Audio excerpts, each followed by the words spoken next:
কি হচ্ছে আমার সাথে? আমি তো কিছু বুঝলাম না। এই ম্যাডাম, ওটা নিয়ে তোমাকে ভাবতে হবে না, তোমার চোখ অপারেশন হবে, এটাই সত্যি। ম্যাডাম, হ্যাঁ, আপনি আমাকে নিয়ে গেলেন ওই রুমে মজা করার জন্য। আপনি আমাকে পানিও খাওয়ালেন, পানিও আমি খেলাম। খাওয়ার পর আমার কি হলো আমার কিছু মনে পড়ছে না। নূপুর, কে কথা বলছে? কে? হ্যাঁ, আসলে দেখো, ও তুমি বুঝবে না, ও আমাদের পাশের বাড়ির একটা ভাইয়া।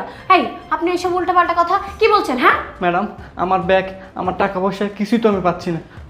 শুনুন, আপনার ব্যাগ কোথায়, টাকা পয়সা কোথায় হয় সেটা আমরা কি করে বলবো? আপনি তো মাথা ঘুরে পড়ে গেছিলেন, এই জন্য আমি আপনার বেডরুমে নিয়ে আপনাকে শুয়েছি, আর এখন উল্টে আপনি আমাদেরই দোষ দেখাচ্ছেন। ও, বুঝতে পেরেছি, এটা আপনাদের একটা ধান্দা না? আমার মতো সহজ সরল ছেলেকে বাসায় ডেকে এনে এভাবে টাকা পয়সা খোলেন। বুঝতে পেরেছি। দেখুন, আপনি যদি আর একটা বেশি কথা বলেন না, আমি কিন্তু পুলিশ ডাকবো। আপনি আমার বাসায় দাঁড়িয়ে আমাকে হুমকি দিচ্ছেন। এই